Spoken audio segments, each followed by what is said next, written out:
We own this block, keep it gangster, man. We own this block, this is Alma, man. We own this block, keep it gangster, man. We own this block. There is also a breaking headline tonight involving Yo, G Money, G Money, Money, yo, G Money, G Money, Money, yo, G Money, G Money, Money.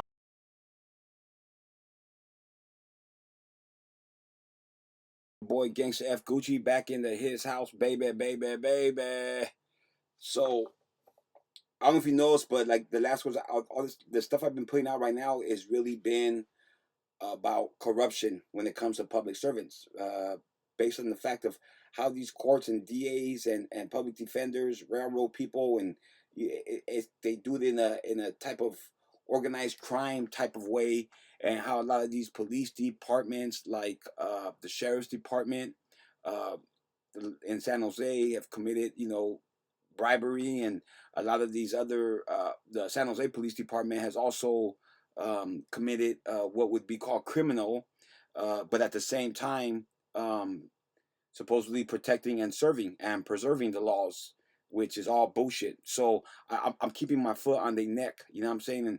And today I'm going to talk about these validation packets, not heavily, but just to give you a light understanding of exactly how these how they affect people that are going to parole hearings and who it affects the most. You know what I'm saying? Because recently there was one of my partners who went up for a parole hearing because I guess he was a candidate, you know what I'm saying, of possibly getting released, but because of safety concerns and gang affiliation and other variables, they went ahead and denied him and gave him a 7-year denial. So I just want to give a lightweight breakdown on how this takes place and how it works. You know what I'm saying? So we're gonna kick this shit off, and we're gonna talk about these parole hearings for so-called eligible candidates, and how it's a waste of time, because regardless if you are not a risk, if you don't pose a threat and you're not a danger to the public, you are denied because of bias factors like association to certain groups, you know what I'm saying, which is a disadvantage to certain people, as far as people of color, because of where they come from and how they grew up, and all that type of shit, right? And how they're classified behind these walls. Now, because of this, ex-IGI officers they basically get to decide against releasing certain groups or inmates that are involved in these certain groups. And in many cases, they also determine if you'll spend basically the rest of your life in prison through these through the parole hearing process. Like I said, which is biased, to certain people. Now, the validation packets are inevitable for these certain groups that are targeted by the administration and the California Department of Corrections. Parole hearings are basically a wake-up call, because the possibility of parole seems further away for these groups, these certain groups like Norteños, Sureños, Crips, and Bloods.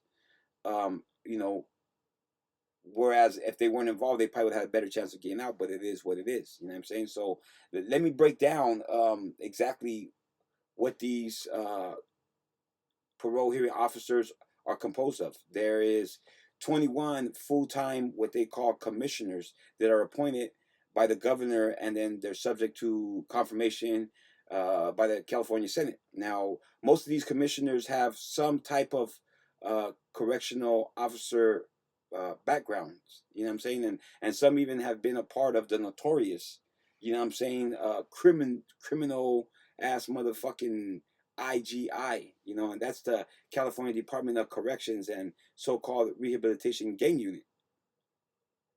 You know what I mean? That's their gang unit. That's the CDC gang unit. You know what I'm saying? The IGI, these motherfuckers don't fuck around. You know what I'm saying? And I've been there, and I've done that, and I've been a victim to their dirty tactics, like being stripped down at work exchange, going to vocational training. You know what I'm saying? They made me stand there, zip tied, butt naked in the middle of January, freezing to death, until basically about 100 inmates passed through the fucking metal detector. And as soon as they did leave, you know what I'm saying? Because like I said, this is a form of a humiliation. You know what I'm saying? But as soon as everybody's gone, they kick you, they hit you, they beat you, and when you fall, you can't even catch yourself because you're butt naked, zip tied. It's just the way it is. You know what I'm saying? And I've been to more than a handful of prisons, so I know and I can tell you, you know what I'm saying, that there is no real model or effort to rehabilitate anybody. You know what I'm saying? The gang investigating unit, they're their own fucking gang. You know what I'm saying? They go by their own rules and they violate fucking human rights. You know what I'm saying? Just like the Los Angeles Rampart Sheriff's Department, known as Crash, whose actions were comparable to actual gangs that they so-called were investigating. You know what I mean? There's many forms of corruption, and those at the parole hearings are just as corrupted because of how they go. It's unjust, and the way they go about shit is it's all politics. You know what I'm saying? And if there wasn't corruption within, why if there wasn't corruption within these groups, why would we need watchdogs overseeing these departments because of corruption, scandals, and dirty politics? Is that what we as taxpayers? Is that what we as taxpayers are paying for? Are we paying for this scandalous ass shit to be happening? How do these types of people make it this far in law enforcement without being, let's just say, red flagged? I'll tell you why. Because it starts at the top, and I've said that plenty of times. If the top doesn't change, because they got a bunch of bomb layers that they can throw in the bus whenever they feel like it. You know what I'm saying? And of course, gangs and drug busts and other forms of crime are just ways to make law enforcement look like they're doing their job and cleaning up the streets or making prison more safe. There's more people getting fucked up in prison than ever before because of the way they're going about it and all the games that they're playing and the corruption that's in there. You know what I'm saying? But all along, they're violating and disgracing the badge. You know what I'm saying? They're violating human rights laws. You know what I mean? Because human rights laws don't even exist in CDC. They do whatever they want to you. You know what I'm saying? Inmates are treated inhumanely. And it's fucking disgusting if you trip on the shit that happens in there. You know what I mean? These people need to look in the mirror. They shouldn't be working there, man. And we as the people need to call the bullshit for what it truly is. Bullshit. Scam after scam.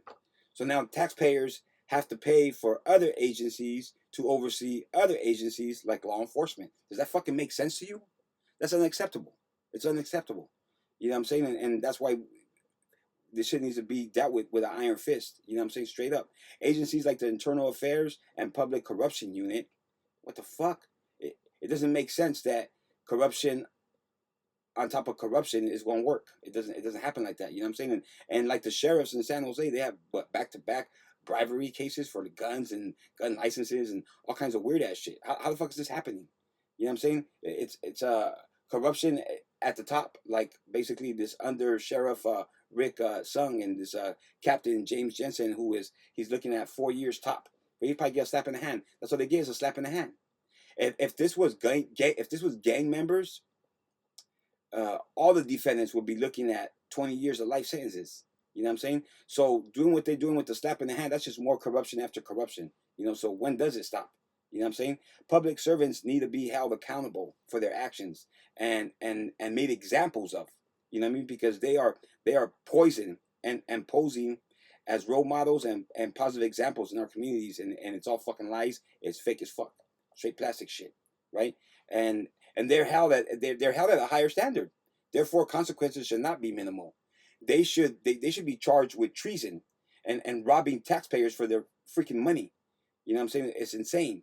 You know what I'm saying? Anything less sends a wrong message to future public servants, saying that you can also get to this point and make a lot of money and get over, and we'll slap you in the hand too. All you gotta do is retire and you're good, baby. Don't worry about it. You know what I'm saying? And you just move to another state and go work over there as a public servant, or another fucking city or county or whatever, right? And you can enforce the law and break it when it's convenient for you. You know what I'm saying? Laurie Smith, a sheriff who served 6 terms, but doing all kinds of scandalous shit, and because she was getting loud, she was thrown under the bus. To make it look like nobody is above the law bullshit, and that's misleading and corruption in itself. You know what I'm saying? So all she had to do is retire, and she's gonna get a slap in the hand. That's it. You know what I'm saying? It doesn't make sense. It doesn't make sense. You know what I'm saying? Criminal is criminal no matter what. You know what I'm saying? And the CDC is just as scandalous, pitting inmates to attack other inmates, using tactics to create division, putting inmates in other inmate cells that don't belong there. Someone gets killed, they're committing murder. They're premeditating shit. You know what I mean? The administration knows exactly how to manipulate the masses in prison. They got quotas and rooms to fill. You know what I'm saying? And to keep them filled. You know what I mean? And I don't know if you've ever been to the oil, but the oil that's prison. You know what I mean? It's where you'll be treated like those in the Guantanamo Bay detention camp, which is the subject of controversy for allegations of abuse and torture. And believe me, IGI is no fucking different, money. The way these people think and what they know they can do and get away with. IGI is known as the kukui, and in English that means the monster. What does that say? Holy shit, the monster in prison. The inmates are supposed to be the monsters. You know what I'm saying? It's just crazy. And if they got the criteria, bro, and if they want to make your life in prison a living hell, their tactics, some would say, are very un-American. You know what I'm saying? And they pick and choose who is considered for parole. You know, they use these gang allegations to deny parole even after 20 years, but let pedophiles out without a doubt. You know what I'm saying? It's fucking all backwards. You know what I'm saying? And even without real proof, they hit certain inmates, mostly of color, who have some type of gang affiliation with what is called a validation packet that they'll be able to use against you later on down the line. You know what I mean?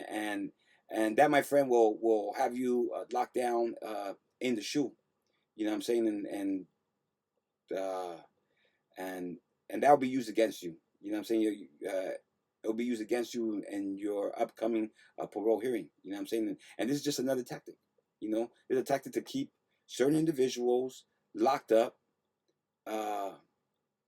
And all, you know, because there's police agencies that stay in the loophole and make sure that you're not going to get out. You know what I'm saying? They talk to the warden. You know what I'm saying? They keep you, and they talk to IGI. You know what I mean? There are 3 prisons that house shoe inmates or convicts: Tehachapi, Corcoran, and Pelican Bay. You know, and to give you this IGI, this validation packet, there's points that are used to prove your affiliation, like pictures or drawings. That's a point. You know, getting caught with a huila, another point. I got caught with a huila. Certain tattoos is another point. Another inmate claiming you're a member. You know what I'm saying? That's another point. Evidence of communication with a known prison gang member. That's another point. I've gotten that one. You know what I'm saying? And these points will get you validated. So these inmates, some of these inmates that are not affiliated but just know people and talk to people and have no violence on their record, they end up in these shoe housing units, security housing units. You know what I'm saying? And with these violent inmates where they have no choice but to be just as violent. You know what I mean? And if they weren't involved with these prison gangs, you know, eventually they get involved. You know what I'm saying? And that's what this CDC is doing, is creating more bullshit. You know what I'm saying? With their crooked tactics. You know what I'm saying? IGICCs, they see security threats as the enemy. You know what I'm saying? And vice versa, because of the way they treat these people, inhumane. You know what I'm saying? And if you're suspected of having or selling drugs, they will house you in a cell, like I said before, Guantanamo Bay style, in a jumpsuit, zip tied, cuffed up, taped up, until you shit all over yourself. You know what I'm saying? Now that's inhumane, and that has to do with like health concerns as well. You know what I'm saying? And those are very aggressive tactics that they use, and they get away with it all the time like nothing. You know, because there's no one to police these people. You know what I mean? And luckily they don't waterboard us, because if they could get away with it, believe me, they would. You know what I mean? And they got a special place. A special place of hate in their heart for gang members. It's just the way it is. You know what I'm saying? And anyhow, some of these people, they end up being a part of these appointed commissioners who decide these suitability hearings and associated parole reconsideration. And so you're shit out of luck, because these people, like I said, if you're a gang member or you belong to a certain group segment, you're fucked. You know what I mean? You could best believe they're going to do everything in their power to deny anyone with gang ties parole without going through several hurdles. You know what I'm saying? And now most inmates without gang ties, you know, these are the hurdles they don't have to go through. You know what I mean? They don't have they have the opportunity to be released without the chance of a 3, 5, 7, 10, or 15-year denial. You know what I'm saying? But those with past gang affiliations and even stale validation packets get no action without putting their life in danger. You know what I'm saying? Because even if they meet all requirements expected and they serve their minimum of 15 to 25-year life sentence, these ex-IGI officials or officers that are commissioners now, they want these inmates to inform, or they want them to leave general population. You know what I'm saying? To basically these sensitive knee yards to prove they are no longer affiliated. You know what I'm saying? The problem is this will now put a target on their head. Because once released, you got to move off your body. You're no longer accepted or wanted there. You know what I'm saying? And that also puts your family in danger. So for a lot of people, it's a catch-22. Some people don't want to do that, so they're stuck in there because of the way these officials are, basically reciting the paperwork and the rules that you have to do in order to be qualified candidate to be released, from this prison after doing, what someone would consider your time. You know what I'm saying? And that's where the problem resides, though, is this, and this is a serious issue. You know what I mean? The problem with these tactics, you know what I'm saying, they're unfair, they're unjust, and they're right out wrong, because after paying your debt to society, one must place himself and his family in immediate danger. What kind of shit is that? You know what I'm saying? This practice should be considered inappropriate, you know what I'm saying, and unprofessional, but it's ignored. And like I said, there's no watchdogs watching these people. You know what I'm saying? There's no one policing them. You know what I'm saying? It's overlooked, and the way they do it is fucking ridiculous, bro.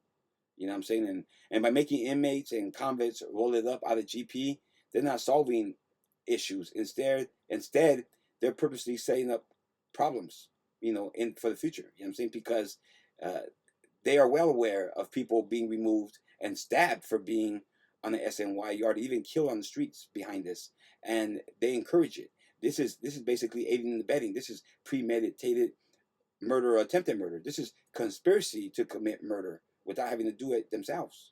You know what I'm saying? I mean, it's crazy. You know what I'm saying? Another practice these IGI commissioner officials are doing is bringing up current gang activity that's happening on the streets to punish people that have no kind of connection. You know what I'm saying? They're once upon a time hood that these officials are using against them. They don't have no proof of any kind of connection to these neighborhoods because they've been down for 15 to 20 years. But with the validation packet, it's easy to deny parole and sway the rest of the commissioners to do the same. And like I said, these tactics are all basically cruel and unusual punishment. That's what they would be looked at. You know what I'm saying? If someone actually went in there and investigated all this shit. These IGI officers are good at scare tactics as far as scaring the committee, the parole board, and society to set up this belief system to keep certain inmates incarcerated beyond their time because, they're a security threat or a security threat to public safety. You know what I'm saying? And it's crazy because while they continue to commit great bodily harm and break laws that they believe inmates deserve, these people are playing Jesus and the devil at the same time behind those walls. You know what I'm saying? They create these hostile environments. They make it worse for people, where people are actually getting killed, and that's just so they can get more money, from the government. You know what I mean? For each prison, that's all it is. It's all corruption, and a lot of people are pocketing a lot of that money. You know what I'm saying? And it's crazy because inmates are still getting 5 to 7 year denials for crimes they didn't actually commit. They were just a driver. They were at the scene of the crime. You know what I'm saying? But these district attorneys are handing out time like candy on Halloween. You know what I'm saying? And these people are fucking stuck in there. You know what I'm saying? So this is something I just thought that should be put out there. And if you're one of those who deal with like ballot initiatives and procedures and requirements, preparing and qualifying, certain petitions or propositions or assembly bills, please look into doing something to stop this malpractice of putting people's life in danger.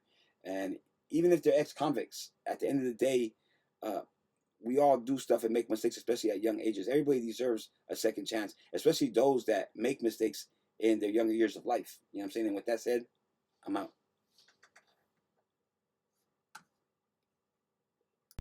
We own this block, keep it gangster, man. We own this block, this is Alma, man. We own this block, keep it gangster, man. We own this block. There is also a breaking headline tonight involving Yo, G-Money! Yo, G-Money! Yo, G-Money! Yo, G-Money! Yo, G-Money! Yo, G-Money!